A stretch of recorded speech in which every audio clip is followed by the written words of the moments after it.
ஒருத்தர் வேகமா நடந்து போறார். கடத்தெருவுல ஒரு ஸ்வீட்டு கடையை பார்க்கறார். உடனே சடன் பிரேக் போட்டது மாதிரி நிக்கிறார். ஒரு ஸ்வீட் வாங்கி சாப்பிடலாமேன்னு மனசு சொல்லுது. டாக்டர் வேணாம்னு சொல்லியிருக்கிறார், உடம்புக்கு ஒத்துக்காது, அதனால அது வேணாம்னு சொல்லுது அறிவு. இவர் மனசு சொல்றத கேட்கல, அறிவு சொல்றபடி கேட்கிறார். அதனால மறுபடியும் வேகமா அங்கிருந்து நடந்து போயிடுறார். அவர் நல்ல மனுஷன். மனுஷனுக்கு அறிவும் இருக்குது, உணர்ச்சியும் இருக்குது. எதுக்கு எடுத்தாலும் உணர்ச்சி வசப்பட்டுக்கிட்டு இருக்கக்கூடாது. அறிவு வசத்துல நாம இருக்கணும். அப்பதான் நாம நல்லபடியா வாழ முடியும். இல்லைன்னா அவஸ்தை தான். மகாபாரதத்துல சந்தனுன்னு சொல்லி ஒரு அரசன் வர்றான். அவன் ஒரு சமயம் அறிவு வசப்படாம உணர்ச்சி வசப்படுறான். அதாவது ஒரு நாள் கங்கை கரையில ஒரு அழகான பொண்ணை பார்க்கறான். இவனுடைய மனசு அவகிட்ட போயிடுது. அவளை கல்யாணம் பண்ணிக்கிறதுக்கு ஆசைப்படுறான். அந்த பொண்ணு சரின்னு சம்மதிக்கிறா. ஆனா ஒரு நிபந்தனை போடுறா. அந்த நிபந்தனைக்கு சம்மதம்னு சொன்னாதான் உன்னை கல்யாணம் பண்ணிக்குவேன்னு சொல்றா. சரி, அவ போட்ட நிபந்தனை என்ன தெரியுமா? இது மாதிரி நான் உங்க மனசு புண்படுற மாதிரி எந்த காரியம் பண்ணாலும் நீங்க என்ன ஏன்னு கேட்கக்கூடாது. நான் செய்யற காரியத்தை தடுக்கவும் கூடாது. அப்படி நீங்க செஞ்சா அடுத்த கணமே நான் உங்களை பிரிஞ்சு போயிடுவேன்.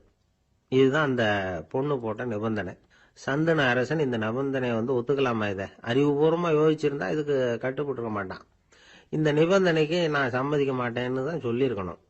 ஆனா அவன் அந்த நேரத்துல உணர்ச்சி வசத்துல இருந்தான். அதனால நீ என்ன சொன்னாலும் சரின்னு ஒத்துக்கிட்டான். அவன் கல்யாணம் பண்ணிக்கிட்டான். இதனால என்ன ஆச்சு?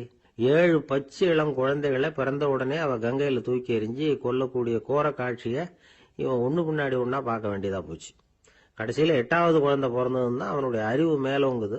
அந்த கொடிய செயலை தடுத்து நிறுத்துறான். அந்த 8வது குழந்தை தான் பின்னாடி பீஷ்மர் ஆகிறார். ஒரு பக்தி பிரசங்கத்துல ஒரு பேச்சாளர் இந்த விஷயத்தை சொல்லிவிட்டு இன்னொரு விஷயமும் சொன்னார். அது என்னன்னா, சந்தனு மன்னன் அறிவுக்கும் உணர்ச்சிக்கும் நடுவில் அகப்பட்டு தவிச்சதுனால அவன் வம்சத்துல வந்த கௌரவர்கள் உணர்ச்சி வசப்பட்டாங்க, பாண்டவர்கள் அறிவு வசப்பட்டாங்க அப்படின்னு சொன்னார். மனுஷனுக்கு உணர்ச்சியை விட அறிவு மேலோங்கி இருக்கணுங்கிறது சரிதான். ஆனால் அந்த அறிவை எப்படி உபயோகப்படுத்துறோம்ங்கிறது முக்கியம். ஒருத்தர் சொன்னார், சார் இன்னைக்கு கோயம்புத்தூர்ல ஒரு கல்யாணம், அதுக்கு நான் போக முடியலையேன்னு நினைக்கும் பொழுது மனசுக்கு ரொம்ப வருத்தமா இருக்குது சார் அப்படின்னார். ரொம்ப உணர்ச்சி வசப்பட்டார். அதுக்காக கவலைப்படாதீங்க சார், ஒரு வாழ்த்து தந்தி கொடுத்துருங்களேன் அப்படின்னார் இன்னொருத்தர். அது எப்படி சார் முடியும்னார் அவரு. நான் தானே சார் கல்யாண மாப்பிள்ள அப்படிங்கிறார் அந்த ஆள். அவனுக்கு வயசாயிட்டுது. இந்த கவலை பயம் எல்லாமும் அதிகமாயிட்டுது. மரண பயம், ராத்திரியில சரியா தூங்க முடியல, இப்படி ஆயிட்டுது நிலைமை. அந்த அரசன் ஏற்கனவே எப்படின்னா போர்க்களங்கள்ல எத்தனையோ பேரை ஓட ஓட விரட்டி இருக்கிறான். இருந்தாலும் இப்ப அந்த துணிச்சல்லாம் எங்கேயோ போயிட்டுது. பேசாம படுத்திருக்கிறான். அப்படியே படுத்தாலும் தான் தூக்கம் வர மாட்டேங்குது. என்ன பண்ணலாம்னு யோசிச்சான் இந்த மன்னன். உடனே எல்லா அமைச்சர்களையும் கூப்பிட்டான். எனக்கு நிம்மதி இல்லை, எதை நினைச்சாலும் பயமா இருக்கு, எனக்கு ஒரு ஆலோசனை சொல்லுங்க அப்படின்னா. என்ன ஆலோசனை வேணும் அப்படின்னு சொல்லி கேட்டாங்க. எனக்கு ஒரு நெருக்கடியான சந்தர்ப்பம் ஏற்பட்டு போச்சுன்னு வச்சுக்கோங்க. அந்த நேரத்துல நீங்க யாருமே என் பக்கத்துல இல்ல ஆலோசனை சொல்றதுக்கு அப்படின்னா, அந்த சமயத்துல எனக்கு உபயோகப்படுற மாதிரி ஒரு வாசகம், பொன்மொழி ஏதாவது சொல்லுங்க. அத நான் என்னுடைய வைர மோதிரத்துக்கு அடியில பதிச்சு வச்சுக்கிறேன் அப்படின்னார். தேவைப்படுறப்ப உதவும் அப்படிங்கறதுனால. அவர் போட்டிருந்த மோதிரமும் அதுக்கு தகுந்த மாதிரியே திறந்து மூடுறது மாதிரி அமைஞ்சிருந்தது. ஏதாவது வாசகம் எழுதுனா உள்ற வச்சுக்கலாம், அதுக்கான வசதி அதுல இருந்தது. அமைச்சர்கள்லாம் யோசனை பண்ணாங்க, இது மாதிரி ராஜா கேட்கிறாரே என்ன வாசகம், அதாவது பொன்மொழி சொல்லலாம் அப்படின்னு எல்லாரும் யோசனை பண்ணாங்க. ஒருத்தருக்குமே சரியா தோணல, ஒரே குழப்பமா இருந்தது. ஏன்னா நெருக்கடியான சமயத்துல உபயோகப்படுறது மாதிரி ஒரு பொன்மொழி வேணும்னு சொல்லியிருக்கிறார். அப்படி இப்படி யோசிச்சு பார்த்தா ஒண்ணுமே தோணல. எல்லாரும் குழம்பிக்கிட்டு இருந்த நேரத்துல ஒரு பெரியவர் அந்த பக்கமா வந்தார். அவர் சொன்னார், நான் வேணும்னா அதுக்கு பொருத்தமா ஒரு வாக்கியம் சொல்றேன், ஆனா ஒரு நிபந்தனை. அதை யாரும் ரொம்ப ஆர்வம் காரணமா அவசரப்பட்டு படிச்சிடக்கூடாது. அதை ரகசியமா அந்த மோதிரத்துக்குள்ள எழுதி வச்சுக்கணும். எப்பவாவது இக்கட்ல மாட்டிக்கிற சமயத்துல மட்டும், வேற வழியே இல்லை அப்படிங்கிற நிலைமையில மட்டும்தான் அதை திறந்து பார்க்கணும். அப்படி நீங்க இருக்கிறதா இருந்தா நான் அதை சொல்றேன் அப்படின்னாரு அந்த பெரியவர். சரின்னு ஒத்துக்கிட்டாங்க எல்லாரும். அதே மாதிரி அவர் ஒரு வாக்கியத்தை சொன்னார். அவர் சொன்ன வாக்கியத்தை ரகசியமா மோதிரத்துக்குள்ள பதிச்சு மூடியாச்சு. ராஜா அதை விரல்ல மாட்டிக்கிட்டார். கொஞ்ச நாள் ஆச்சு. அந்த ராஜாவுக்கு ஒரு சோதனை வந்தது. என்ன சோதனைன்னா, அடுத்த நாட்டு மன்னன் படையெடுத்துக்கிட்டு வந்துட்டான். அவன் இவர்கிட்ட ஏற்கனவே தோத்து போனவன், ஒரு வெறியில வந்திருக்கிறான். தோற்று போனவன் மறுபடியும் சண்டைக்கு வந்தா எப்படி வருவானோ அப்படி வர்றான். ஒரு வெறியில வந்தான், ஜெயிச்சுட்டான். என்னாச்சு இவரோட நிலைமைன்னா, நாட்டை இழந்துட்டார், எல்லாத்தையும் இழந்துட்டார். கடைசியா ஒரு அடிபட்ட குதிரையில ஏறி தப்பிச்சு போயிட்டார், வேற வழி இல்லைன்னு. பின்னாடி துரத்திக்கிட்டு வராங்க. இவர் ஒரு மலை உச்சிக்கு போயிட்டார். அதுக்கும் அப்பால போக முடியாது, ஏன்னா அந்த பக்கம் பயங்கர பள்ளம். உல்லாச பயணிகள் வந்து கண்டு கழிக்கிற இடம் அது. ஆனா இவருக்கு அது சாவு பயணத்தின் வாசல், திரும்பவும் முடியாது. அவ்வளவு குறுகிய பாதை அது, வேற வழியே இல்லை.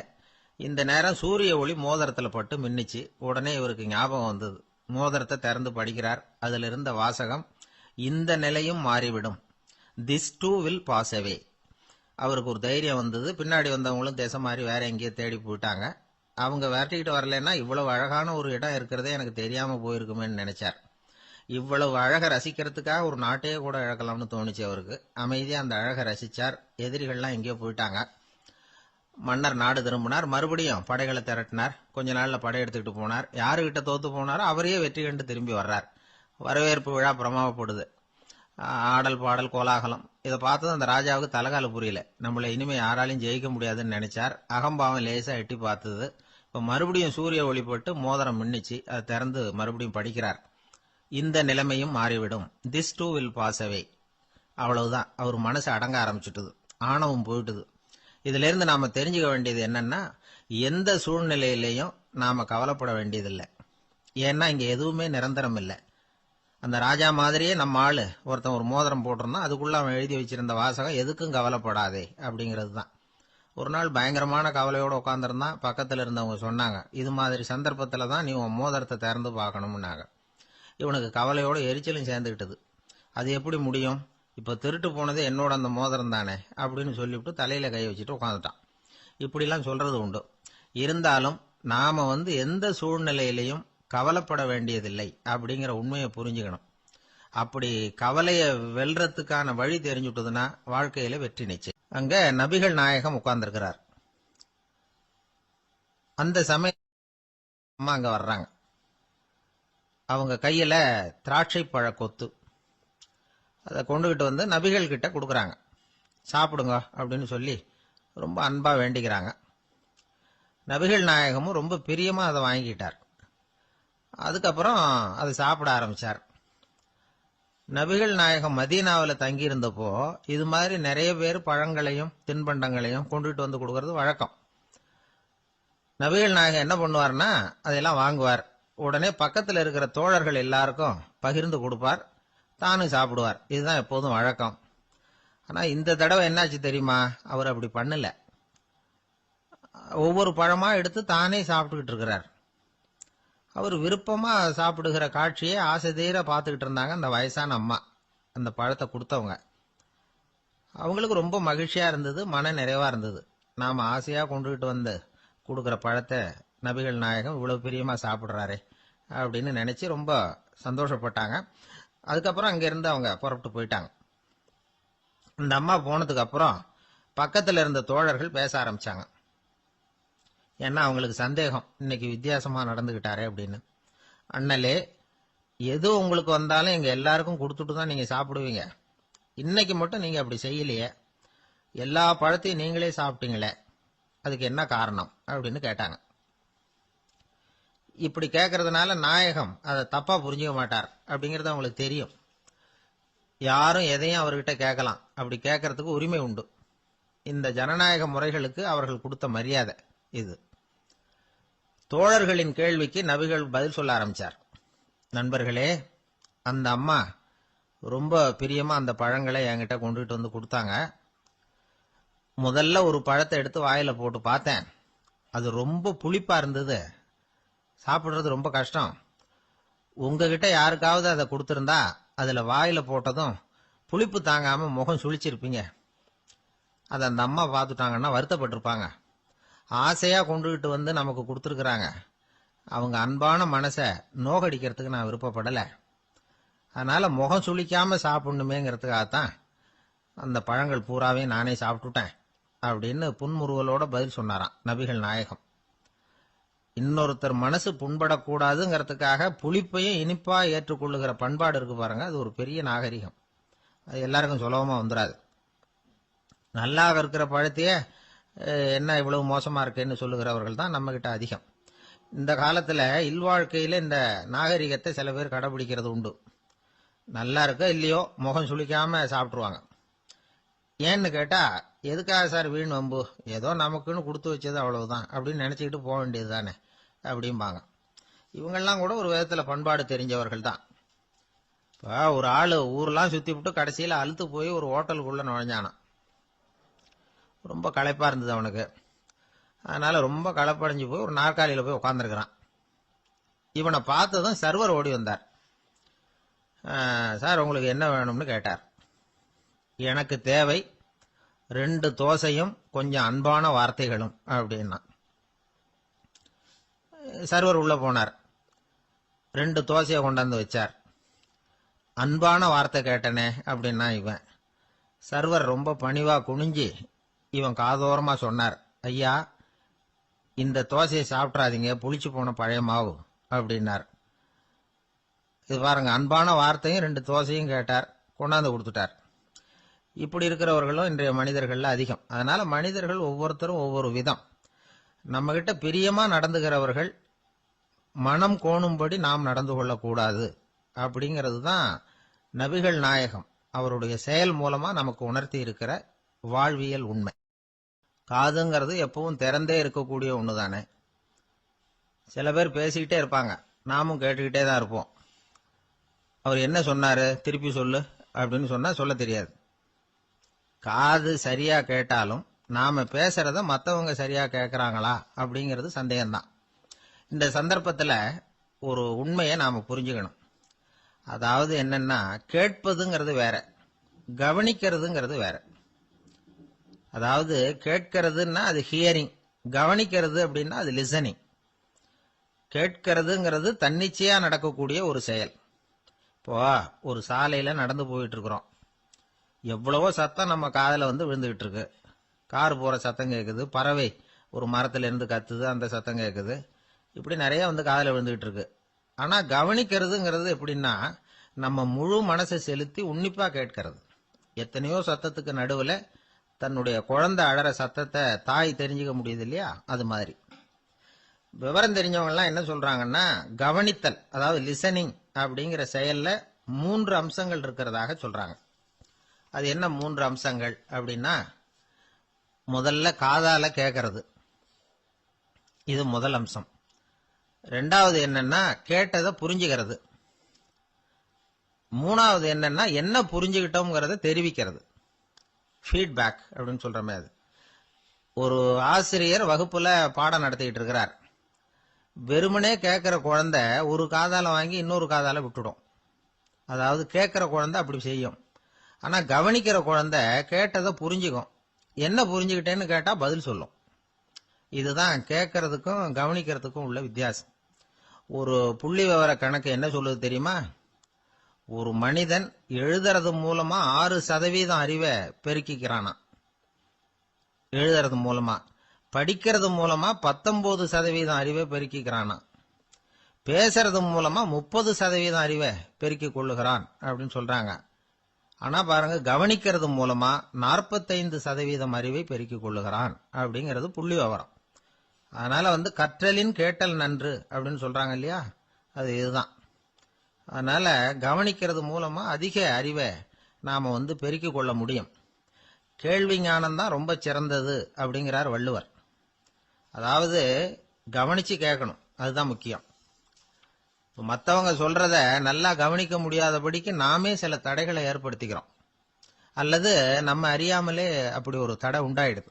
அந்த தடைகளை தாண்டணும் அல்லது தகர்த்து எறியணும் அப்படிங்கிறது பெரியவர்கள் சொல்லுகிற யோசனை. அது என்ன தடைகள் அப்படின்னா, நமக்கு தெரியாத இவர் என்ன சொல்லிட போறார் அப்படிங்கிற நினைப்பு, இது ஒரு தடை. சொல்லி முடிக்கிறதுக்கு முன்னாடியே குறுக்க பேசுறது, மனசு அங்கேயும் இங்கேயும் அலையிறது, இதெல்லாம் தான் தடைகள். ஆசிரியர் பாடம் நடத்துறார் அப்படின்னா மாணவர்கள் அக்கறையா கவனிக்கணும். அப்பதான் பரீட்சையில பாஸ் ஆக முடியும். வீட்டுக்குள்ள கணவன் சொல்றத மனைவி கவனிச்சு கேட்கணும். மனைவி சொல்றத கணவன் கவனிச்சு கேட்கணும். இல்லைன்னா குழப்பமாயிடும். ஒரு அம்மா கோயிலுக்கு போனாங்க. சேலையில ஒரு முடிச்சு போட்டிருந்தாங்க. எதுக்கு சேலையில முடிச்சு போட்டு வச்சிருக்கிறீங்க அப்படின்னு கேட்டாங்க. எங்க வீட்டுக்காரர் ஒரு கடிதத்தை மறக்காம தபால் போட்டியில போட்டுடணும்னு சொன்னார். ஞாபகத்துக்காக முடிச்சு போட்டு வச்சிருக்கிறேன் அப்படின்னாங்க. கடிதத்தை பெட்டியில போட்டுட்டீங்களா அப்படின்னு கேட்டாங்க. அது எப்படிங்க முடியும், அவர் கடிதத்தை என்கிட்ட கொடுக்க மறந்துட்டாரே அப்படின்னாங்களாம். அதனால மறக்கப்படாதுன்னு நினைச்சுக்கிட்டே மறந்து விடுறது இப்படி ஒரு வாழ்க்கை. அதனால வாழ்க்கையில நமக்கு இருக்கிறது செவிச்செல்வம் ரொம்ப முக்கியமானது. நிறைய கேட்கணும், சொல்றதை விட கேட்கணும், கேட்கறத விட முக்கியம் கவனிக்கிறது. அப்படி கவனிக்கிறது மூலமா நம்முடைய வாழ்க்கையில வெற்றி பெறணும். எனக்கு வாழ்க்கையே வெறுத்து போச்சு சார் அப்படின்னு சொல்லிட்டு ஒருத்தர் வந்தார். வந்து கொஞ்ச நேரம் பேசினதுக்கு அப்புறம் அவர் அப்படி சொல்லியிருந்தா அதுல ஒரு அர்த்தம் இருந்திருக்கும். வர்றதுக்கு முன்னாடியே வாழ்க்கை வெறுத்து போச்சுன்னு சொல்லிட்டு வர்றார். என்ன சார் விஷயம்னு விசாரிச்சோம். எங்க வீட்டில் தினம் 3 வேளையும் ஒரே மாதிரி சாப்பாடு சார், வித்தியாசமே கிடையாது. இப்படியே 3 மாசமா சாப்பிட்டுக்கிட்டு இருக்கிறேன். அதை விட பட்டினி கிடந்து செத்துடலாம்னு தோணுது அப்படின்னார். ஒரு பெரியவர் சொன்ன தத்துவத்தை சொல்றதுக்கு ஆள் கிடைக்காம தவிச்சுக்கிட்டு இருந்தோம். இப்போ ஒருத்தர் கிடைச்சிட்டார், விட்டுலாமா? உடனே அவரை உட்கார வச்சு சொல்ல ஆரம்பிச்சிட்டோம். அதாவது நாம அனுபவிக்கிற உணர்வுகள்ல களிப்பு, மகிழ்வு, ஆனந்தம் இது 3க்கும் ஒண்ணுக்கு ஒண்ணு வித்தியாசம் உண்டு. மேம்போக்கா பாக்கிறதுக்கு இது 3 ஒண்ணு மாதிரி தோணும். ஆனா அது அப்படி இல்லை. களிப்புங்கிறது உடம்ப பொறுத்தது, மகிழ்வுங்கிறது மனசை பொறுத்தது, ஆனந்தம்ங்கிறது ஆன்மாவை பொறுத்தது. இப்படி இந்த 3 வகையான அந்த சுவைப்புகளின் தன்மையும் வேற வேற. இப்ப முதல்ல களிப்புங்கிறத எடுத்துக்குவோம். நம்ம புலன்களுக்கு களிப்பை தரக்கூடிய பொருள்களுக்கு சில விசேஷ குணம் உண்டு. அது எப்படின்னா, சீக்கிரமே சலிப்பு உண்டு பண்ணும். ஒருத்தர் அந்த பொருளை எடுத்துக்கிட்டா அது இன்னொருத்தருக்கு குறைஞ்சிரும். உணவு, உடை இதெல்லாம் களிப்பை தரக்கூடிய பொருள்கள். இப்போ உதாரணத்துக்கு, ஒரு சாப்பாட்டு மேசையில ஒரு பாத்திரத்துல 10 இட்லி இருக்கு. அதுல ஒரு 2 இட்லியை நம்ம தட்டுல எடுத்து வச்சு சாப்பிட்றோம். நாம சாப்பிட்ட அந்த இட்லி நிச்சயமா எதிரில் உட்கார்ந்துருக்கிறவருக்கு இல்லை, அவருக்கு உபயோகப்படாது. நாம சாப்பிட்ட அதே இட்லியை அவரும் சாப்பிட முடியாது, அவர் வேறதான் எடுத்து வச்சுக்கணும். அது மாதிரி நாம ஒரு சட்டையை எடுத்து போட்டுக்கிறோம், அதே சட்டையை அதே நேரத்தில் இன்னொருத்தர் போட்டுக்க முடியாது. புலன்களுக்கு களிப்பை தரக்கூடிய இது மாதிரி பொருள்கள்லாம் முதல் தடவை நமக்கு கொடுக்கிற களிப்பை 2வது தடவையும் கொடுக்காது. 3வது தடவை இன்னும் குறையும், கடைசியில வெறுப்பாவும் மாறிடும். ஒவ்வொன்னா இட்லியை தொடர்ந்து சாப்பிட்றோம்னு வச்சுக்கோங்க, முதல் இட்லி தரக்கூடிய சுவையை 30வது இட்லி தராது. முதல் தடவை புது சட்டையை போட்டுக்கிறப்ப நமக்கு இருக்கிற களிப்பு அதே சட்டையை 100வது தடவையா போட்டுக்கிறோம்னு வைங்க, அப்ப இருக்குமா? இருக்காது. இதுதான் களிப்பு. அதாவது சீக்கிரமே சலிப்பை தரக்கூடியது. ஒருத்தர் எடுத்துக்கிட்டா இன்னொருத்தருக்கு குறைஞ்சு போகக்கூடியது. ஆனா மகிழ்ச்சிங்கிறது அப்படி இல்லை. ஒருத்தர் அனுபவிக்கிறதுனால இன்னொருத்தருக்கு குறைஞ்சு போகாது. இப்ப காலையில சூரியன் உதயம் ஆகிறத பார்த்து சந்தோஷப்படுறோம், அதையே இன்னொருத்தரும் பார்த்து சந்தோஷப்படலாம். ஒரு நல்ல சங்கீதத்தை கேட்கிறோம், ஒரு அழகான ஓவியத்தை ரசிக்கிறோம், நீங்க ரசிக்கிற அதே நேரத்தில் இன்னொருத்தரும் அதை ரசிக்கலாம். அதனால அது குறைஞ்சு போறதில்ல. இது மகிழ்வு. ஆனா ஒண்ணு, ஒரே பாடலை திரும்ப திரும்ப கேட்டுக்கிட்டு இருந்தா கடைசியில் அலுப்பு தட்டும். அதாவது மகிழ்வுங்கிறது எப்படின்னா, மற்றவங்களோட பகிர்ந்து கொள்றதுனால குறையாது. ஆனா ஒரே பொருள் மீண்டும் மீண்டும் அனுபவிப்ப தர்றப்போ முதல்ல மகிழ்வு அதிகரிச்சு அதுக்கப்புறம் அது மங்கி மறைஞ்சு போயிடும். இதுதான் அந்த மகிழ்வுங்கிறதுக்கு இலக்கணம். சரி, இப்போ 3வதா சுகம் தரக்கூடிய ஆனந்தம்ங்கிறது எப்படின்னா, இது நமக்கு உள்ளே இருந்து சுரக்கிறது. மனசு சலனங்கள்ல இருந்து விடுபடுறப்போ இந்த ஆனந்தம் நமக்கு கிடைக்கும். இது நிலையான சுகம், ஆத்ம சுகம். களிப்பிலிருந்து மகிழ்வுக்கும், மகிழ்விலிருந்து ஆனந்தத்துக்கும் செல்றதுதான் மனிதன் நடத்த வேண்டிய முக்கியமான பயணம். இவ்வளவு விஷயத்தையும் கேட்டுட்டு இந்த காலத்து பையன் ஒருத்தன் வந்தான். சார், இப்போ நீங்க ஒரு சாப்பாட்டு மேசையில ஒரு 10 இட்லி வைக்கிறீங்க, என்ன உட்கார வைங்க, எதிரில் இன்னொருத்தனை உட்கார வைங்க. நான் களிப்பு மகிழ்வுலாம் தாண்டி நேரடியா ஆனந்தத்துக்கு பயணம் பண்ணி காட்டுறேன் அப்படின்னா. ஒன்றும் புரியல அவன் சொன்னது. அது எப்படி, என்ன பண்ணுவ நீ அப்படின்னு சொல்லி கேட்டோம் ஆச்சரியமா. 2 இட்லி சாப்பிட்டா தானே சார் களிப்பு, நான் 10 இட்லியும் மொத்தமா சாப்பிட்டுருவேன், அடுத்தவனுக்கு எதுவும் கிடைக்காது, அவனுக்கு கிடைக்காதபடி நாமே சாப்பிட்டுறோம்ல, அதுதானே நமக்கு ஆனந்தம் அப்படின்னு அதுக்கு ஒரு விளக்கம் சொல்றான். ஒரு ஆளை அடையாளம் கண்டுபிடிக்கணும்னா அதுக்கு சுலபமான வழி என்ன? முகத்தை பார்த்து கண்டுபிடிக்கிறது தான். ஆனா மனுஷன் தப்பு பண்ண ஆரம்பிக்கும் பொழுது அவனை கண்டுபிடிக்கிறதுக்கு வேற வழிகளை தான் கையாள வேண்டியிருக்கு. கைரேகை அதுக்கு ரொம்ப உபயோகப்படுது. கைரேகைகள் ஒருத்தருக்கு இருக்கிறது மாதிரி இன்னொருத்தருக்கு இருக்கிறது இல்லை. பல் வரிசையும் அப்படிதான். ஏமாத்துறவங்க அதிகமா போனா இருக்கிறவங்க எச்சரிக்கையா இருக்க வேண்டியிருக்குது. பயோமெட்ரிக்ஸ் அப்படிங்கிறது ஒரு பெரிய தொழில்நுட்பம். இதை உபயோகப்படுத்தி சில பாதுகாப்பு உத்திகளை எல்லாம் உருவாக்கி இருக்கிறாங்க அமெரிக்காவில். வீட்டுக்கு சொந்தக்காரர் குரல் கொடுத்தா கதவு திறக்கும், அல்லது அவர் கை வச்சா கதவு திறக்கும். மற்றவங்க யாரு என்ன பண்ணாலும் கதவு திறக்காது. இது ஒரு முறை. அவரோட குரல் அல்லது கைரேகை ஒரு எலக்ட்ரானிக் சாதனத்துல ஏற்கனவே பதிவு பண்ணப்பட்டிருக்கும். இவர் குரல் கொடுக்கறப்போ அல்லது கையை வைக்கிறப்போ அதை ஒப்பிட்டு பார்த்து சரியா இருந்தா கதவு திறக்கிறது மாதிரி ஒரு ஏற்பாடு. இதே மாதிரி ஒருத்தரோட விழித்திரையில உள்ள இரத்த குழாய் அமைப்பு பாருங்க, அது கூட ஒருத்தருக்கு இருக்கிறது மாதிரி இன்னொருத்தருக்கு இருக்கிறது இல்லை. அதனால அதை வச்சு அடையாளம் கண்டுபிடிக்கக்கூடிய சாதனங்களும் இப்ப பழக்கத்துக்கு வந்தாச்சு. கைரேகையை ஒப்பிடுற சாதனத்தை விட விழித்திரை இரத்த குழாய் அமைப்பை அடையாளம் காணுற சாதனம் இருக்கு பாருங்க, இது ரொம்ப நுட்பமானது. இது நம்ப தகுந்தது. ஒரு ஆளை அடையாளம் கண்டுபிடிக்கிறதுக்கு இது எடுத்துக்கிற நேரம் 1 வினாடி தான். ஒரு கருவி இருக்கும், அதுல உள்ள ஒரு சிறு துளையில கண்ணை வச்சு பார்க்கணும். உடனே இந்த சாதனம் குறைந்த சக்தி உள்ள இந்த அகசிவப்பு ஒளியை பாய்ச்சி அவரது விழித்திரையின் இரத்த குழாயை ஆராய்ச்சி பண்ணி ஏற்கனவே அதோட நினைவு பெட்டகத்துல பதிவு பண்ணி வச்சிருக்கிறோமே அந்த அமைப்புகளோட இதை ஒப்பிட்டு பார்த்து சரியான ஆள் தானா இல்லையா அப்படின்னு அடையாளம் காட்டிவிடும். குரலை வச்சு அடையாளம் கண்டுபிடிக்கிறதும் இந்த பயோமெட்ரிக்ஸ் முறைகள்ல ஒண்ணு. ஒரு நபரோட குரல்ல டிஜிட்டல் குறியீடுகளை மாத்தி பதிவு பண்ணிக்கிட்டு மீண்டும் அதே குரலை இனம் காணக்கூடிய சாதனங்கள் ஏற்கனவே அமெரிக்காவில எல்லாம் விற்பனைக்கு வந்தாச்சு. ஒரு ஆளுக்கு ஜலதோஷம் பிடிச்சிருந்தா கூட அந்த சாதனம் சரியாவே கண்டுபிடிச்சிருமா. குரலை மாத்தி பேசுறவங்க கூட இந்த கருவியை ஏமாத்த முடியாது. இத ஆஸ்பத்திரிகள், வங்கிகள்ல உள்ள இரும்பு பெட்டக காப்பறைகள் இங்க எல்லாம் உபயோகப்படுத்தலாம். குழந்தைகள் உள்ள இடங்களுக்கு இது ரொம்ப உபயோகப்படும். கதவு பூட்டிக்கிட்டுதுன்னு வச்சுக்கோங்க, கதவை திறக்கிறதுக்கு சாவி உபயோகப்படுத்த தெரியாத குழந்தைகள் குரல் எழுப்பிய கதவை திறந்துட முடியும். எதிர்காலத்தில் இந்த பயோமெட்ரிக்ஸ் முறை இன்னும் பல ஆச்சரியங்களை ஏற்படுத்தும் அப்படின்னு எதிர்பார்க்கறாங்க. ஸ்டியரிங்க தொட்டதுமே காரு ஸ்டார்ட் ஆயிடும், சாவி வேண்டியதில்லை. காரு சொந்தக்காரர் தொட்டாதான் ஸ்டார்ட் ஆகும், வேற யாராவது தொட்டா ஸ்டார்ட் ஆகாது. ஒரு மனுஷனோட நடை, அவர் டைப்ரைட்டரை தொடுகிற விதம், இதையெல்லாம் வச்சு கூட ஆளை அடையாளம் காணக்கூடிய தொழில்நுட்பம் வரலாம். என்னதான் தொழில்நுட்பம் வளரட்டும், குடும்பத்துக்குள்ள நடக்கிற திருட்டுகளை கண்டுபிடிக்கிறது ரொம்ப கஷ்டம். ஒரு வீட்டுல பெட்டியில இருந்த பணம் காணாம போச்சு, வீட்டுக்காரரோ அல்லது பையனோ தான் எடுத்திருக்கணும். பெட்டியை திறந்து பார்த்தா அந்த வீட்டுக்காரம்மா இதுல இருந்து பணத்தை எடுத்தது நிச்சயமா என் வீட்டுக்காரர் தான் அப்படின்னு சொல்ல முடியல அவங்களால. யோசிச்சாங்க. என்னம்மா இப்படி யோசிக்கிறீங்களேன்னு கேட்டிருக்காங்க. நிச்சயமா இந்த பணத்தை எடுத்தது என் வீட்டுக்காரர் இல்லை அப்படின்னு உறுதியா சொல்லிவிட்டாங்க அந்த அம்மா. இது கேட்டவங்களுக்கு ரொம்ப ஆச்சரியமா இருந்தது. அந்த வீட்டுக்காரருக்கு இது ரொம்ப பெருமையா இருந்தது. அது எப்படி அவ்வளவு கரெக்டா சொல்றீங்க அப்படின்னு கேட்டிருக்கிறாங்க. அப்போ அந்த அம்மா சொல்லிச்சான், பெட்டியில இன்னும் கொஞ்சம் பணம் மிச்சம் இருக்குது, இவர் எடுத்திருந்தாருன்னா அப்படி மிச்சம் வச்சிருக்க மாட்டார், அதனாலதான் அப்படி சொன்னேன் அப்படின்னாங்க. ஒரே ஒரு ஊர்ல ஒரு அம்மா இருந்தாங்க. அந்த அம்மாவுக்கு ஒரே ஒரு பிள்ளையாண்டான். அவனுக்கு ரொம்ப அக்கறையோட கல்யாணம் பண்ணி வச்சாங்க. கல்யாணம் முடிஞ்சதும் மருமக பொண்ணு வீட்டுக்கு சேர்ந்தது. அப்பாடா, என் கடமை முடிஞ்சது, இனிமே அக்கடான்னு எங்கேயாவது ஒரு மூலையில படுத்து கிடக்கலாம் அப்படின்னு நினைச்சாங்க அந்த அம்மா. ஆனா நினைக்கிறபடி எங்க நடக்குது?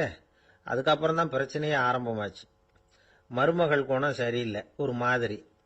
அந்த பொண்ணு வீட்டுக்கு வந்ததுமே முதல் வேலையா மாமியாரை பார்த்து, அதுதான் நான் வந்துட்டேன்ல, இனிமே உங்களுக்கு என்ன வேலைங்க, புறப்பட வேண்டியது தானே, காசி ராமேஸ்வரம்னு எங்கேயாவது போங்க அப்படின்னுட்டு தான்.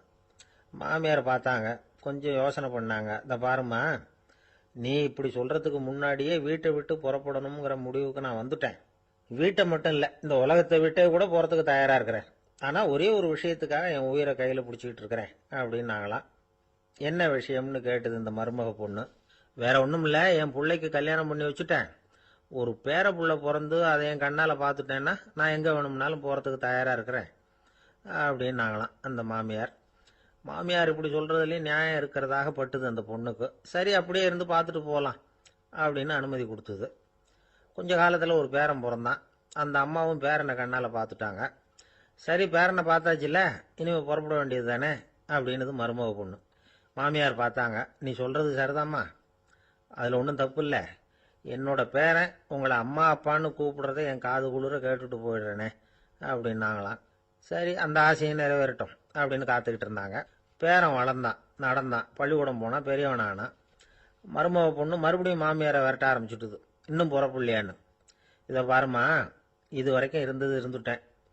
பேரனோட கல்யாணத்தையும் கண்ணால் பார்த்தாதான் இந்த கட்டை வேகும் போல இருக்குது அப்படின்னு சொல்லி ஒரு மாதிரியாக பேச ஆரம்பித்தாங்க. இதுவும் நியாயமான ஆசையாக தான் படுது அப்படின்னு அது யோசிச்சிருக்கு அந்த பொண்ணு. சரின்னு அதுக்கும் ஒத்துக்கிட்டது. உடனே பேரனுடைய கல்யாணமும் முடிஞ்சது ஒரு வழியாக. இனிமே ஒரு நொடி கூட இங்கே இருக்கக்கூடாது, புறப்படுங்க அப்படின்னு மாமியாரை விரட்டிச்சான் அந்த பொண்ணு. இப்போ அந்த மாமியார் தன்னோட மருமகளை பார்த்து சொல்கிறாங்க, இதோ கிளம்பிட்டாமா, என் மூட்டை முடிச்செல்லாம் கட்டிக்கிட்டேன், புறப்பட்டுவிட்டேன். அப்படியே நீயும் உன் துணிமணிகளை மூட்டை கட்டிக்கிட்டு கிளம்பிடும், என்னோட சேர்ந்து 2 பேருமா சேர்ந்து போயிடலாம் அப்படின்னாங்களாம். அந்த பொண்ணு முழிக்குது. முழிக்காதே, உனக்கும் ஒரு மருமக வந்துட்டா, இனிமேல் நீயும் ஒரு மாமியார் தானே, உனக்கும் இனிமேல் இங்கே வேலை இல்லை, புறப்படு அப்படின்னாங்களாம். அப்போ தான் அந்த பொண்ணு சிந்திக்க ஆரம்பிச்சுதான், தன்னோட தவறு புரிஞ்சுதான். இந்த தகவலை கேட்டுக்கிட்டு இருக்கிற மருமகள்லாம் இதை பற்றி கொஞ்சம் யோசிச்சு பார்க்கணுங்கிறதுக்காகத்தான் இதை சொல்கிறோம் மாமியார்கள் சார்பாக. கொஞ்ச நாளைக்கு முன்னாடி ஒரு பொண்ணை பார்த்து பேசுகிற சந்தர்ப்பம் கிடைச்சிது ஒரு கல்யாண வீட்டில். அந்த பொண்ணு சொல்லிச்சு, சார் எனக்கு கல்யாணம் ஆகி 15 வருஷம் ஆகுது, நான் மாமியார்கிட்ட சண்டை போட்டதே இல்லை அப்படின்னு ரொம்ப அடக்கமாக சொல்லிச்சு. அது எப்படிம்மா சாத்தியமாச்சுன்னு கேட்டோம். எனக்கு கல்யாணம் ஆகி 15 வருஷம்தான் ஆச்சு, ஆனால் என் மாமியார் செத்து போய் 20 வருஷத்துக்கு மேலே ஆயிட்டுது அப்படின்னுது. லோகமானிய பாலகங்காதர திலகர் இருந்தார்ல, அவருக்கு 15 வயசுலேயே கல்யாணம் நடந்துதான். மனைவி பேர் தபிபாய். ரொம்ப பெரிய குடும்பத்து பொண்ணு, நல்ல குணம். அவங்க குடும்பம் நடத்திக்கிட்டு இருக்கிறாங்க. அந்த காலத்தில் திருடர்கள் பயம் அதிகம்.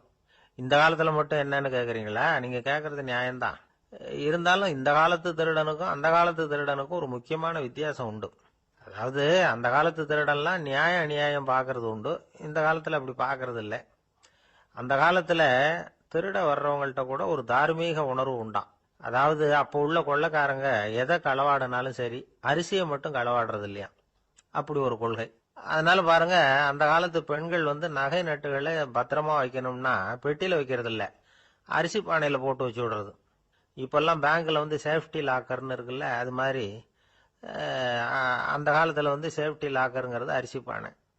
இந்த வளையல், மூக்குத்தி, தோடு இப்படி எதுவாக இருந்தாலும் அதில் போட்டு பத்திரமா வச்சுருவாங்க. திருடன் அரிசி பானை பக்கம் போகிறதில்ல. ஏன்னா சாப்பிட்ற விஷயத்தில் கை வைக்கக்கூடாது, அது பாவம் அப்படின்னு அவன் நினைக்கிறான். திலகரோட மனைவி தபிபாயும் அதே மாதிரி தன்னுடைய ஆபரணங்களை ஒரு அரிசி பானைக்குள்ளே போட்டு மூடி வச்சுருந்தாங்களாம். இப்படி இருந்தப்போ ஒரு நாள் ஒரு பிச்சைக்கார பொண்ணு வீடு வீடாக பிச்சை கேட்டுக்கிட்டே வந்திருக்குது. திலகர் வீட்டுக்கும் தர்மம் போடுங்க தாயே அப்படின்னு தான் அந்த பொண்ணு. அந்த அம்மா தபிபாய் காதில் இது விழுந்திருக்கு. உடனே கை நிறைய அரிசி அள்ளிக்கிட்டு போட்டிருக்கு. பாத்திரத்தில் அரிசியை போட்டதுக்கு அப்புறம் தான் தெரியுது, பளிச்சுன்னு கண்ணில் படுது. அதாவது அந்த அம்மாவோட வைர மூக்குத்தி ஒன்று அரிசியோடு சேர்ந்து அந்த பிச்சைக்கார பொண்ணு பாத்திரத்தில் போய் விழுந்துட்டுது. இந்த அம்மாவுக்கு மனசுக்குள்ள குழப்பம், என்ன இப்படி ஆயிட்டுதே, மூக்குத்தி போயிட்டுதே, பிச்சை பாத்திரத்திலேருந்து அதை எப்படி எடுக்கிறது அப்படின்னு தயக்கம். வாயை திறந்து அதை கேட்கறதுக்கும் கூச்சம். திண்ணையில் உட்கார்ந்துருந்த திலகர் இவ்வளவையும் பார்த்துக்கிட்டு இருக்கிறார். மனைவியின் மனசுக்குள்ள நடக்கிற மௌன போராட்டத்தை அவர் நல்லா புரிஞ்சுக்கிட்டாராம். மனைவியை பார்த்து சொன்னாராம், தபிபாய், இது தெய்வ சம்மதம், அவளுக்கு சேர வேண்டிய மூக்குத்தி அவகிட்ட போயிட்டுது, பிச்சை பாத்திரத்தில் விழுந்த மூக்குத்தியை எடுக்க வேணாம் அப்படின்னாராம். சரின்னு சொல்லிவிட்டு மேற்கொண்டு எதுவும் சொல்லாம அந்த அம்மா வீட்டுக்குள்ள போயிட்டாங்களாம். இந்த காலத்துல எல்லாம் அது மாதிரி நடக்குமா? வெறும் அரிசியை போட்டுட்டு விவகாரம் பண்ணிட்டு இருக்க மாட்டோமா? ஒரு பெரிய மனுஷன் வீட்டுக்கு ஒரு பிச்சைக்காரன் வந்தான். ஐயா, நாங்க பிச்சைக்காரங்கள்லாம் சேர்ந்து ஒரு சங்கம் வச்சிருக்கிறோம், அதுக்கு நிதி சேர்க்குறோம், அதுக்கு ஒரு 100 ரூபா கொடுத்தீங்கன்னா எங்களுக்கு பெரிய உதவியாக இருக்கும் அப்படின்னானா. அதெல்லாம் ஒன்றும் கொடுக்க முடியாது போ அப்படின்னாராம் அவர். அப்படின்னா ஒரு 50 ரூபாயாவது கொடுங்களேன் அப்படின்னு இருக்கான். அதுவும் முடியாதுன்னு சொல்லிவிட்டார். 25 ரூபா அப்படின்னு இருக்கான். எதுவும் முடியாது அப்படின்னாராம். சரிங்க, இவ்வளவு பெரிய வீட்டுக்கு வந்துட்டு வெறுங்கையோட திரும்புறது நல்லா இருக்காது, அதனால சும்மா ஒரு 1 ரூபா மட்டுமாவது கொடுங்க அப்படின்னு இருக்கான் அவன். ஒரு பைசா கூட என்கிட்ட கிடையாது அப்படின்னு விட்டாரான் இவர். அப்படின்னா நீங்க ஒரு காரியம் பண்ணுங்களேன் அப்படின்னானா அவன். என்ன செய்யணும் அப்படின்னு இருக்கார். எங்க சங்கத்துல நீங்களும் ஒரு மெம்பரா சேர்ந்துருங்க அப்படின்னா. ஒரு ஊர்ல ஒரு மன்னர் இருந்தார். புத்தி கூர்மை உள்ள ஒரு மன்னர். பொதுவா மன்னர்களுக்கு சந்தேகம் வந்தா சபையில உள்ள சான்றோர்கள் கிட்ட கேட்டு தெரிஞ்சுக்கிறது தானே வழக்கம். ஆனா இங்க அப்படி இல்லை. மற்றவங்களுக்கு சந்தேகம் வந்தா மன்னர்கிட்ட வந்து கேட்டு தெரிஞ்சுக்குவாங்க. அது மாதிரி கேட்டு தெரிஞ்சுக்கிறதுக்காக ஒரு பெரியவர் ஒரு நாள் வந்தார். அவர் கையில 3 பொம்மைகள் வச்சிருந்தார். 3 ஒரே மாதிரி பொம்மைகள், கொஞ்சம் கூட வித்தியாசம் தெரியல. ஏது இந்த பொம்மைன்னு கேட்டார் மன்னர். எனக்கு வேண்டியப்பட்ட ஒருத்தங்கிட்ட இருந்து இதை வாங்கிட்டு வந்திருக்கிறேன். நான் தான் அவன்கிட்ட இந்த பொம்மையை செஞ்சு கொடுக்க முடியா கேட்டுக்கிட்டேன். அவன் ரொம்ப புத்திசாலி, அவன் தான் இதை செஞ்சு கொடுத்தான். ஆனா அதுல ஒரு சிக்கல் அப்படின்னார். என்ன பிரச்சனைன்னு கேட்டிருக்காரு இவர். நான் அவன்கிட்ட கேட்டது 3 விதமான பொம்மைகளா இருக்கணும்னு கேட்டேன். அவன் என்னடான்னா 3 ஒரே மாதிரியா செஞ்சு கொடுத்துட்டான் அப்படின்னார். அவங்கிட்டயே கேட்கறது தானே அப்படின்னு இருக்காரு இவர். கேட்டேன், அவன் என்ன சொல்றான்னா இது 3 ஒரே மாதிரி பொம்மை கிடையாது, 3 விதம், ஒண்ணுக்கு ஒண்ணு வித்தியாசம் இருக்குது.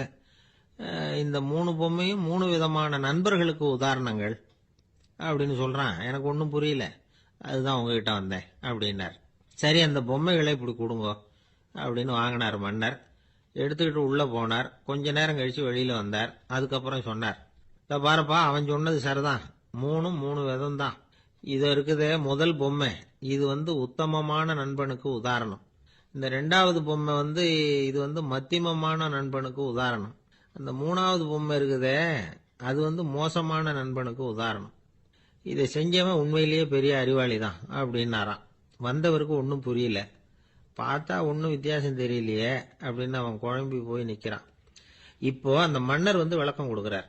அந்த 3 பொம்மையையும் எடுத்து முன்னாடி வச்சார். ஒரு மெல்லிய கம்பிய கையில எடுத்தார். அந்த முதல் பொம்மை காதுல விட்டார். கொஞ்ச தூரம் உள்ள போய் அப்படியே நின்னுட்டுது அந்த கம்பி. அப்புறம் 2வது பொம்மை காதுல அந்த கம்பியை விட்டார். அந்த கம்பி என்னாச்சுன்னா அப்படியே அது வாய் வழியா வெளில வந்தது. 3வது பொம்மை காதுல கம்பியை செலுத்தினார். அது நேரா இன்னொரு காது வழியா வெளியில வந்தது. இப்ப இந்த முதல் வகை இருக்குதே, அது மாதிரியான நண்பர்கள் எப்படி தெரியுமா? நம்ம கஷ்டத்தை அவங்க கிட்ட சொன்னா பேசாம கேட்டுக்குவாங்க. வெளியில அதை யாருகிட்டையும் சொல்லிட்டு இருக்க மாட்டாங்க. வெளியில தெரியாம நமக்கு உதவி பண்ணுவாங்க. செஞ்சுட்டு அதை நான் தான் செஞ்சேன்னு சொல்லிட்டு இருக்க மாட்டாங்க. அதுதான் கம்பி ஒரு காது வழியா போய் உள்ளே நின்னுட்டுது. 2வது பொம்மையில கம்பி என்னாச்சு, ஒரு காது வழியா போய் வாய் வழியா வெளியில வருது. இது மாதிரியான நண்பர்கள் கிட்ட நாம கஷ்டத்தை சொன்னா அதை அவங்க 4 பேர்கிட்ட போய் சொல்லி நமக்காக உதவி கேட்பாங்க. நமக்குன்னு கேட்டு வாங்கி அதை நம்ம கிட்ட கொண்டுட்டு வந்து கொடுப்பாங்க. இவங்க மத்தியமமான நண்பர்கள். 3வது பொம்மையில ஒரு காது வழியா செலுத்துற கம்பி இன்னொரு காது வழியா வெளியில வந்துருது. இது மாதிரியான நண்பர்கள் கிட்ட நம்ம கஷ்டத்தை சொன்னா அவங்க காது கொடுத்து கேட்கறது மாதிரி நடிப்பாங்க. அப்படியே இன்னொரு காது வழியா அதை வெளில விட்டுருவாங்க. அதை பத்தி கவலைப்பட மாட்டாங்க. இதுதான் இந்த பொம்மைகளுக்குள்ள இருக்கிற வித்தியாசம் அப்படின்னு விளக்கம் கொடுத்தாராம் மன்னர். படிக்கிற பிள்ளைங்கள்லயும் இது மாதிரி 3 வகை உண்டு. சில பேர் காதால வாங்கி மனசுல வச்சுக்குவான். சில பேர் காதால வாங்கி பேனாவால எழுதி விடுவான். சில பேர் ஒரு காதால வாங்கி இன்னொரு காதால வெளியில விட்டுருவான். ஒரு பையன் வகுப்புல ஆசிரியர் பாடம் நடத்தும் பொழுது தலையை வேகமா ஆட்டி ஆட்டி கேட்பானான்.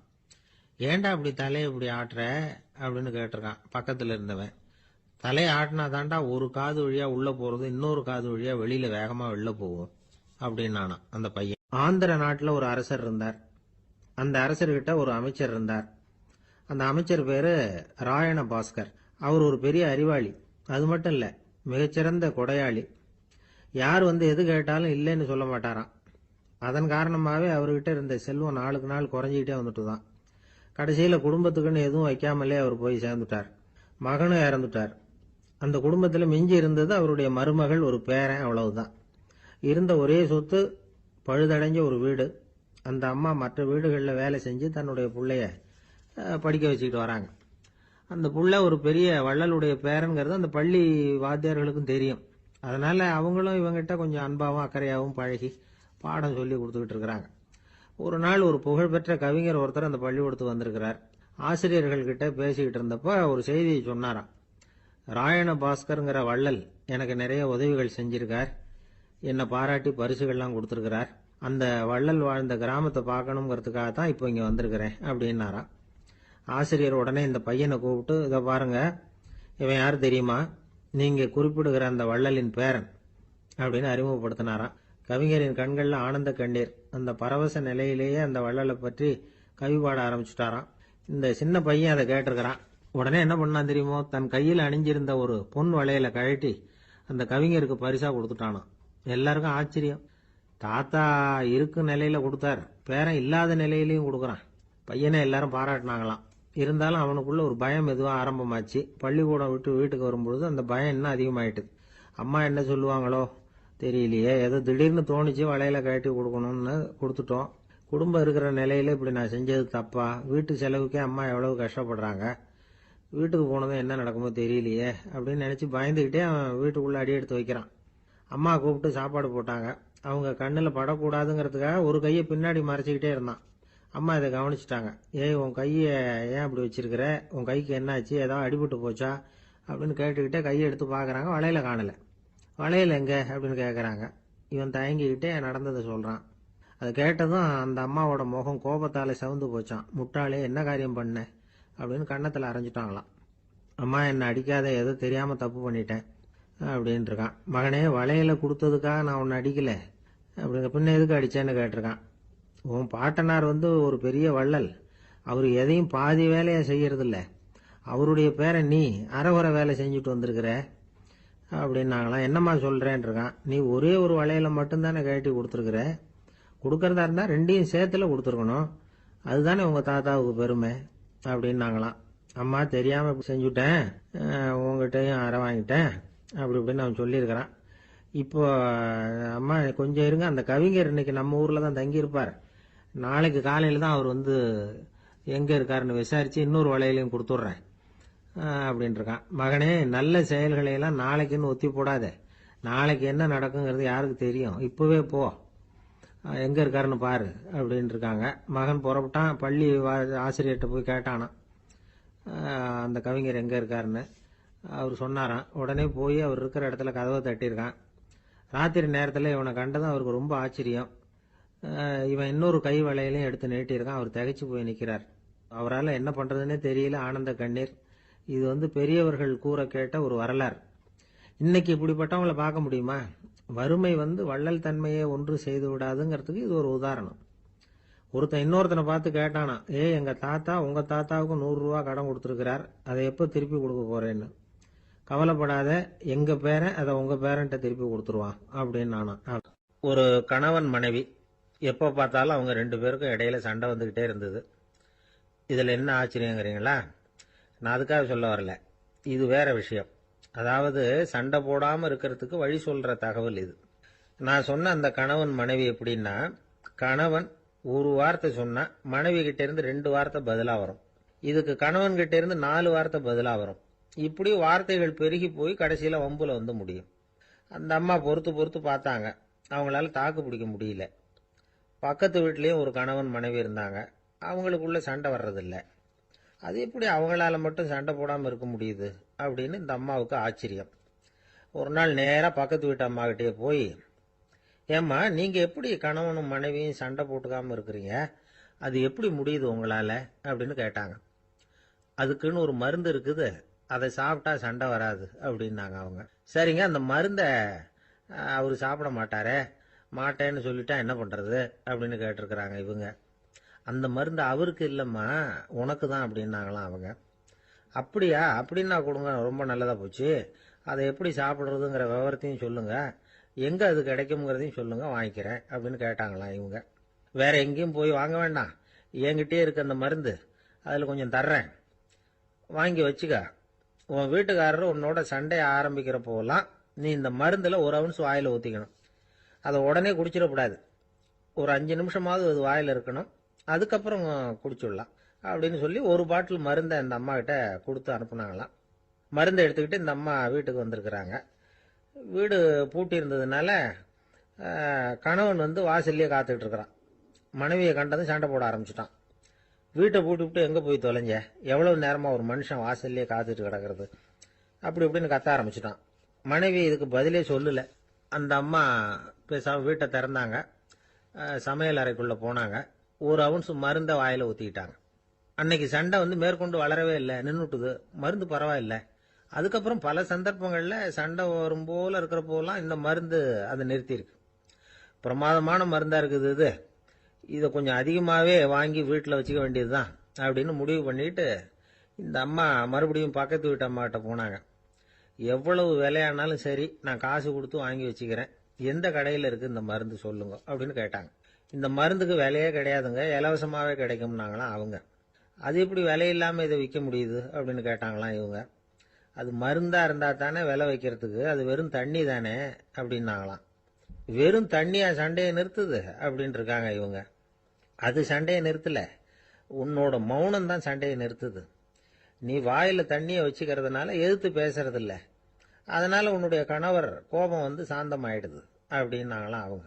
இந்த கதையிலிருந்து சண்டையை நிறுத்துற மருந்து எதுன்னு தெரிஞ்சுக்கிட்டோம் இல்லையா. ஒருத்தர் என்ன பண்ணாரு, பாட்டிலில் வந்து தண்ணியை ஊற்றி வச்சுக்கிட்டு அவர்கிட்ட வர்றவங்களுக்கெல்லாம் இதை சிபாரிசு பண்ணலாம்னு நினச்சிக்கிட்டு உட்காந்துருந்தார். ஒரு அம்மா வந்தாங்க. இதை கேட்டுவிட்டு இதையே ஒரு மருந்து மாதிரி கொடுக்கலாம்ங்கிறது அவர் முடிவு. அதனால பாட்டிலில் தண்ணி அடைச்சி வச்சுக்கிட்டு அதில் கலருக்காக என்னத்தையோ ஒரு ஜீரகம் அது மாதிரி எதையாவது கலந்து வச்சுக்கிட்டு ஒரு மருந்து மாதிரி ஒரு பாவனையில் வச்சுக்கிட்டு உட்காந்துருக்கார். யாராவது வீட்டில் சண்டைன்னா என்கிட்ட வாங்க மருந்து தரேன்னு. ஒரு அம்மா வந்தாங்க. எனக்கும் என் வீட்டுக்காரருக்கும் அடிக்கடி சண்டை வருதுங்க அப்படின்னு இருக்காங்க. கவலைப்படாதம்மா, நான் ஒரு மருந்து தரேன்னு சொல்லி வீட்டுக்குள்ளே போய் ஒரு பாட்டில் எடுத்து வந்து கொடுத்தார். பாட்டிலில் இருக்கிறது என்னங்கிறத சொல்லிவிட்டா அது பேரில் மரியாதை வராது இல்லையா, அதனால சொல்லலை. அந்த அம்மா வாங்கிட்டு போனாங்க. 4 நாள் கழிச்சு திரும்பி வந்தாங்க.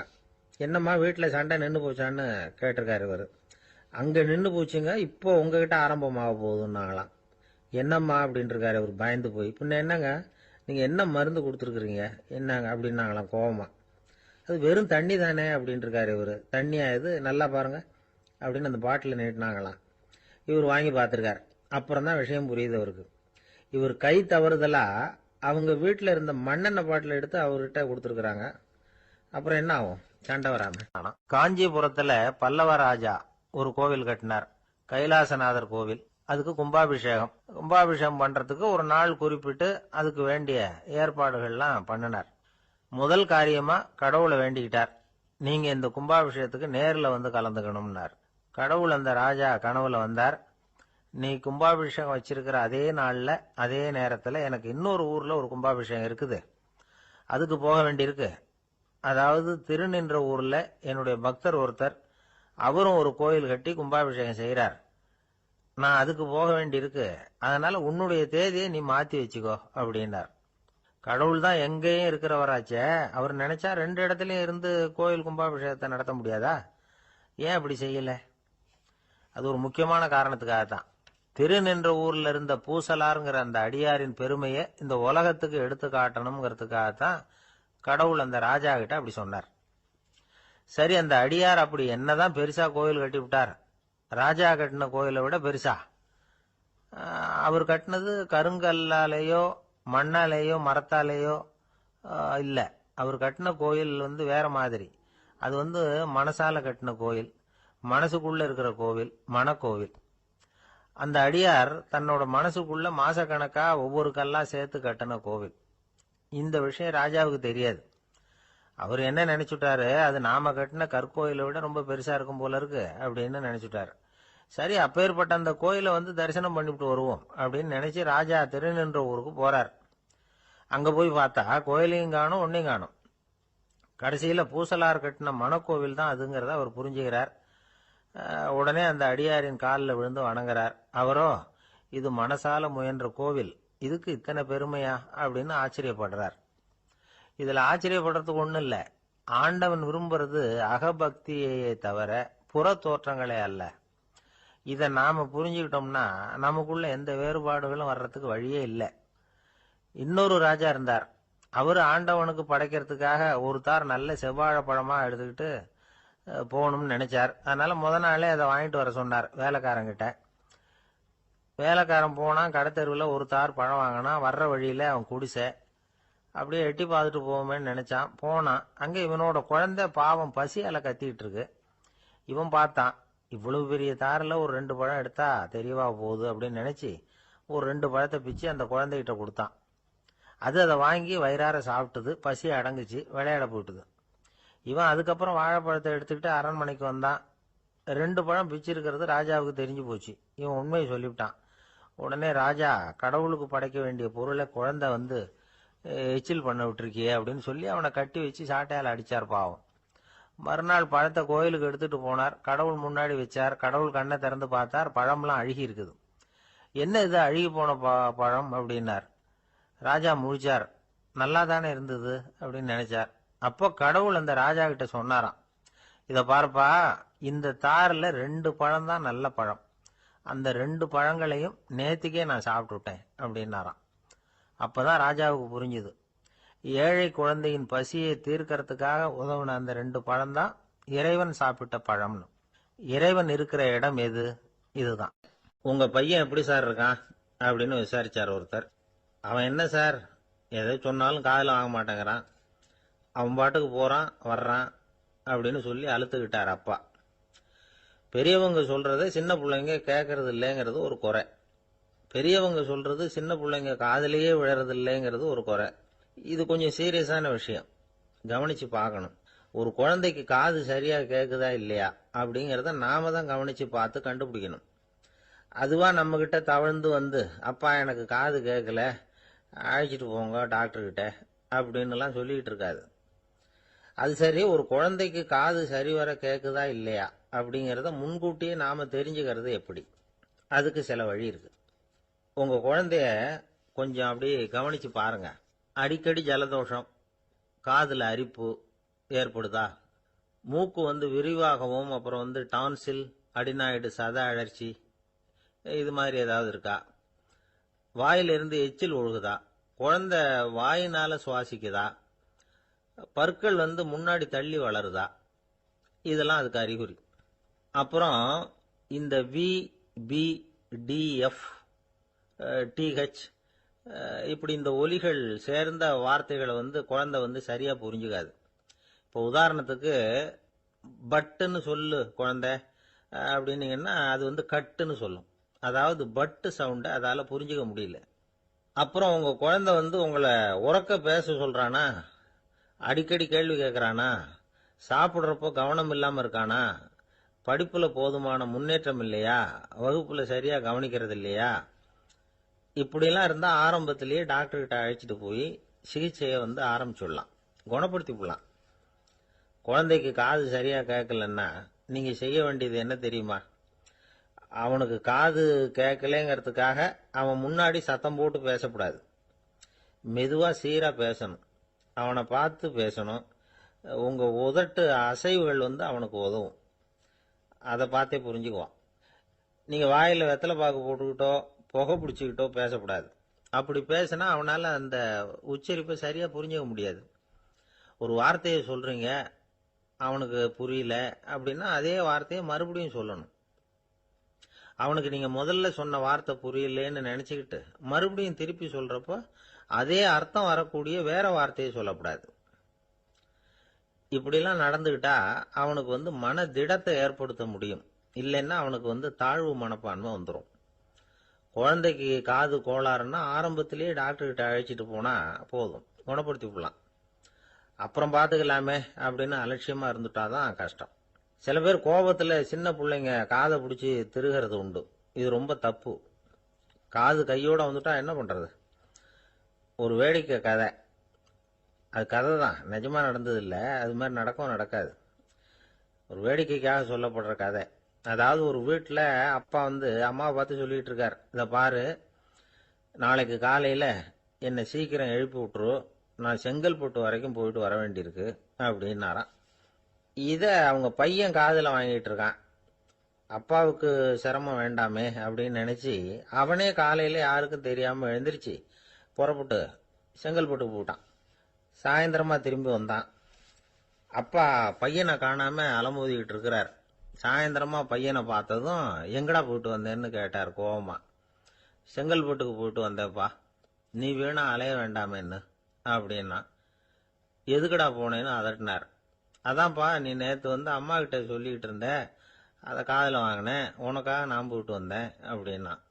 உடனே எந்த காதில் வாங்கினேன் அப்படின்னு சொல்லி காதை பிடிச்சி திருகுனார். அந்த காது கையோட வந்துட்டுது.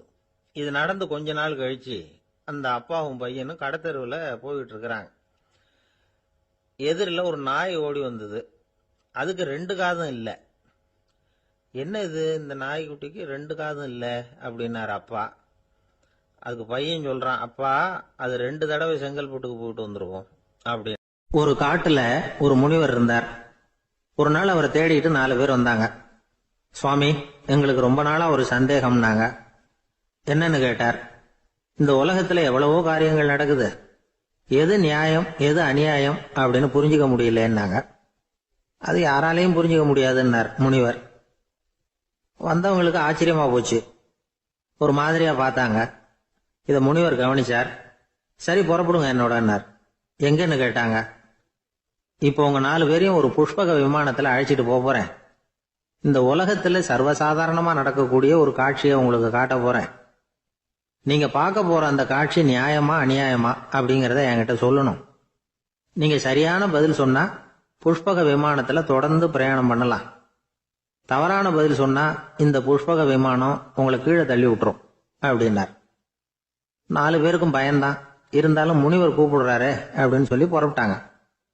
அவங்க எல்லாரும் புறப்பட்டு ஒரு காட்டு வழியா போய்கிட்டு இருக்கிறாங்க புஷ்பக விமானத்துல. அங்க நடக்கிற ஒரு காட்சியை காட்டுறார் முனிவர். அதோ அங்க பாருங்கன்னார். அந்த விமானத்துல இருந்தபடியே எல்லாரும் கீழே குனிஞ்சு பாக்குறாங்க. அங்க ஒரு தாய் புலி அப்பதான் குட்டி போட்டிருக்கு. குட்டிகளை ஈன்ற உடனே பசிக்கு இறை தேடி அந்த பக்கமா வருது. அதே நேரம் ஒரு தாய் மான், அதுவும் அப்பதான் குட்டி போட்டிருக்கு. அதுவும் இதே மாதிரி குட்டிகளை ஈன்ற உடனே பசிக்கு இறை தேடி அந்த பக்கமா வருது. இப்ப அந்த புலி அந்த மானை அடிச்சு போட்டுடுது. அதுவும் சாப்பிடுது, குட்டிகளுக்கும் கொடுக்குது. இப்போ அந்த புலி குட்டிகள் முகத்துல மகிழ்ச்சி, தாயை இழந்த அந்த மான் குட்டிகள் முகத்துல துக்கம். இப்போ அந்த முனிவர் 4 பேர்கிட்டையும் கேட்கிறார், நீங்க இங்க பாத்தீங்களே, இதுல எது நியாயம் எது அநியாயம்? ஒவ்வொருத்தரா சொல்லுங்க. உங்க பதில் சரியில்லைன்னா இந்த விமானம் உங்களை கீழே தள்ளி விட்டுரும். சொல்லுங்க பார்க்கலாம்னார். முதல்ல ஒருத்தன் சொன்னான், அந்த புலி செஞ்சது சரிதாங்க. அது பசிக்கு அதுதான் ஆகாரம். தன்னுடைய பசிக்கு தானே இறை தேடிக்கிட்டது. அதுல என்ன தப்பு? அவ்வளவுதான். அதனால புலி செஞ்சது நியாயம்தான் அப்படின்னா. அவ்வளவுதான், அந்த விமானம் அவனை அப்படியே கீழே தள்ளி விட்டுட்டுது. அதனால அவன் கொடுத்த பதில் சரியில்லை அப்படிங்கிறது புரிஞ்சு போச்சு. இப்ப 2வது ஆள் சொன்னான், புலி செஞ்சது பாவம், அந்த தாய்மான் என்ன தப்பு பண்ணிச்சு? இப்ப அந்த குட்டிகளுக்கு யாரு ஆதரவு? அதனால புலி செஞ்சது அநியாயம் அப்படின்னா. அவ்வளவுதான், அவனையும் கீழே தள்ளி விட்டுடுது அந்த விமானம். இந்த பதிலும் சரியில்லை அப்படின்னு ஆயிட்டுது. இப்ப 3வது ஆள் வந்தான். முதல்ல 2 பேரு கீழே விழுந்ததை பார்த்துக்கிட்டு இருந்தான். அதனால அவன் சொன்னான், ரெண்டுமே நியாயம்தாங்க. புலி இறை தேடினதும் இயற்கை, அதுக்கு மான் இரையானதும் இயற்கை. அதனால இதுல ஒன்றும் தப்பு இல்லைன்னா. அவ்வளவுதான், அவனையும் அந்த விமானம் கீழே பிடிச்சி தள்ளி விட்டுது. இப்ப 4வது ஆள் வந்தான். முனிவர் கேட்டார், நீயாவது சொல்லுப்பா, இந்த செயல்ல எது நியாயம்னார். அவன் தெளிவா பதில் சொன்னான். அதாவது என்ன சொன்னான்னா, எனக்கு தெரியல அப்படின்னா. அவனை விமானம் கீழே தள்ளல, சௌரியமா அழைச்சிட்டு போட்டுது. இவனும் பிரயாணம் சௌக்கியமா பண்ணானான். ஆக இதுதான் சரியான பதிலுங்கிறத முனிவர் உணர்த்தினார். இந்த கதையிலிருந்து நாம புரிஞ்சுக்க வேண்டியது என்னன்னா, இந்த உலகத்துல எவ்வளவோ காரியங்கள் நடக்குது. அதெல்லாம் ஏன் அப்படி நடக்குதுங்கிறதுக்கு எப்பேற்பட்ட பண்டிதராலும் பதில் சொல்ல முடியாது. தெரியாததை தெரியாதுன்னு ஒத்துக்கிட்டா வாழ்க்கை பிரயாணம் சுகமா இருக்கும். அதனால தேவையில்லாத விஷயங்களை புரிஞ்சுக்கிறதுக்கு நேரத்தை செலவு பண்ணிட்டு இருக்க கூடாது. வாழ்க்கையை குழப்பிக்க கூடாது. வாழ்க்கைக்கு தேவையானது என்னவோ அதை மட்டும் புரிஞ்சுக்கிட்டா போதும். இந்த காலத்து ஆள் ஒருத்தன் ஒரு பெரியவரை தேடி வந்தான். ஐயா, ஒரு சந்தேகம்னா. என்ன உன்னுடைய சந்தேகம்னார். பகுத்தறிவுன்னா என்ன, விதின்னா என்ன அப்படின்னு கேட்டான். இதுக்கு அவரு, இப்ப உன்னுடைய வலது கால தூக்குன்னார். தூக்கணும். சரி, இப்ப உன்னுடைய வலது கால கீழே இறக்காம உன்னுடைய இடது காலையும் தூக்குன்னார். தூக்கணும். பொத்துன்னு கீழே விழுந்துட்டான். பெரியவர் சொன்னார், உன்னால ஒரு கால தூக்க முடிஞ்சது, அதுதான் பகுத்தறிவு. 2 கால்களையும் ஒரே சமயத்துல தூக்குனா அடிபடும் அப்படிங்கிறது தான் விதி அப்படின்னு விளக்கம் கொடுத்தார். இவன் தன்னுடைய விதியை நொந்துகிட்டே இடுப்பை பிடிச்சுக்கிட்டு அங்கிருந்து நடந்து போயிட்டானான். ஒரு தந்தை தன்னோட பிள்ளைய ரொம்ப தைரியசாலியா வளர்க்கணும்னு ஆசைப்பட்டார். அதுக்காக அவனை கூப்பிட்டு உட்கார வச்சு இப்படி உபதேசம் பண்ணார். இதை பாருப்பா, நான் உன்னாட்டம் இருக்கிறப்போலாம் எதுக்கும் பயப்பட மாட்டேன், ரொம்ப துணிச்சலா இருப்பேன். ஒரு நாள் ஒரு அப்பாவி எலிய ஒரு பூனை துரத்திட்டு ஓடிச்சு. நான் உடனே என்ன செஞ்சேன் தெரியுமா? அந்த பூனையை பிடிச்சேன், அது வாலில் ஒரு பட்டாசு சரத்தை கட்டினேன், கொளுத்தி விட்டேன், படபடன்னு வெடிக்க ஆரம்பிச்சுட்டுது. அது துள்ளிக்கிட்டு அங்கேயும் இங்கேயும் ஓடி இருக்கு பாரு ஓட்டம், ரொம்ப தமாஷு அப்படின்னார் அப்பா. இப்படி சொல்லிவிட்டு பையனை பார்த்து, இதை கேட்கறதுக்கு உனக்கும் துணிச்சல் வருதா, நான் என்னுடைய செயலை நீ கேட்குறப்போ உனக்கு துணிச்சல் வருதா அப்படின்னு கேட்டார். வருதுன்னா பையன். எப்படின்னா அப்படிங்கிற விவரத்தையும் சொன்னான் அவன். அதாவது எலிய விரட்டினத்துக்காக பூனை வாலில் பட்டாசு கொளுத்துனீங்க நீங்க, பூனையை விரட்டினத்துக்காக உங்க கழுத்துல பட்டாசு சரத்தை மாட்டினா என்னன்னு தோணுது எனக்கு அப்படின்னு நான் பையன். பையனோட துணிச்சல் அப்பாவே நடுங்க வச்சுட்டுது. அது சரி, ஒரு அப்பா பிள்ளைக்கு இப்படியா உபதேசம் பண்றது? எல்லாருக்கிட்டையும் அன்பா பழகிறது எப்படி அப்படின்னு சொல்லி கொடுக்கணும். பிஞ்சு உள்ளங்கள்ல நஞ்ச தூவலாமா? ஒரு நாள் விநாயகர் ஒரு பூனையோட விளையாடிக்கிட்டு இருந்தாராம். அப்படி ஆசையா விளையாடிக்கிட்டு இருந்தப்ப அவரோட கை நகம் தவறுதலா பூனையோட முகத்துல பட்டுட்டுதான். அது ஒரு சின்ன கீறலை உண்டாகி விட்டுது. அப்பா அவர் அதை ஒரு பெருசா நினைக்கல.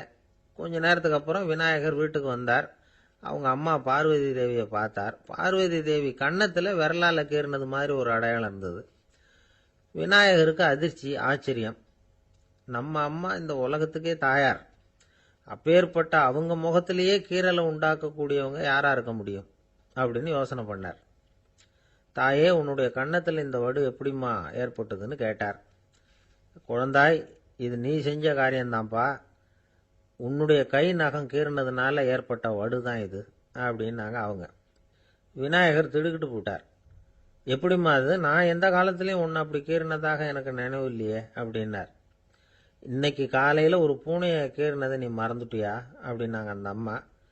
விநாயகர் திகைச்சு போய் நின்னார். பார்வதி தேவி சொன்னாங்க, இதை பார்ப்பா, இந்த உலகத்தில் இருக்கக்கூடிய எல்லா உயிர்கள்லேயும் நான் இருக்கிறேன், நான் தான் இந்த உலகமாக ஆகியிருக்கிறேன். ஆகையினால நீ யாரை துன்புறுத்தினாலும் அது உண்மையிலேயே என்ன துன்புறுத்தினதாக தான் வந்து முடியும் அப்படின்னாங்க. விநாயகர் மனசுக்குள்ள ஒரு வெளிச்சம் ஏற்பட்டுதான்.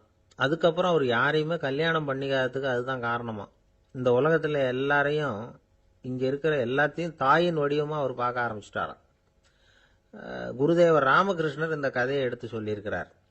நபிகள் நாயகம் ஒரு தடவை ஒரு நாற்காலியில் உட்காந்து என்னமோ யோசனை பண்ணிட்டு இருந்திருக்கிறார்.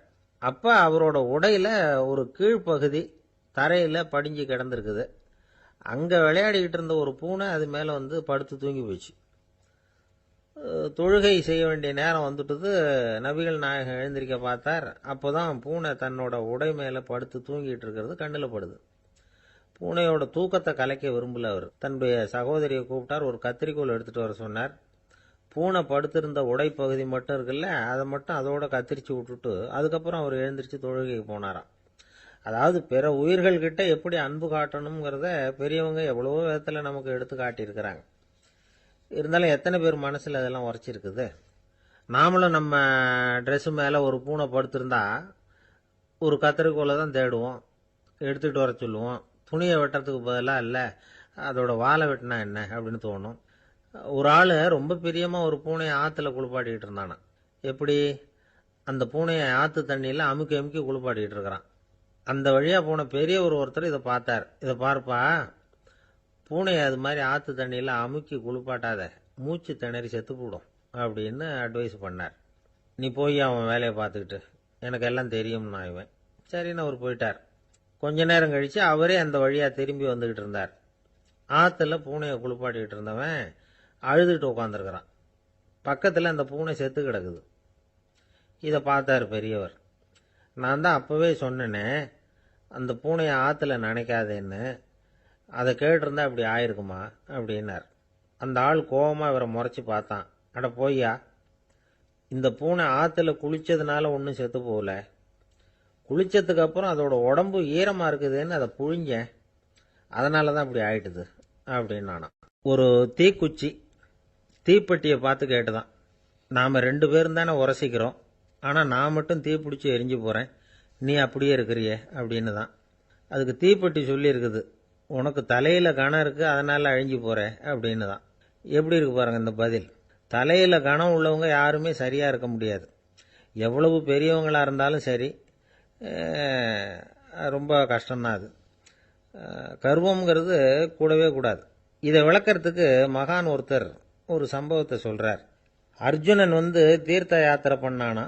அப்போ தென்னிந்தியாவுக்கு வந்திருக்கிறான். ராமேஸ்வரத்துக்கு போனப்போ அங்கே இலங்கைக்கு கல்லுலாம் அடுக்கி போடப்பட்டிருந்த பாலத்தை பார்த்தானா.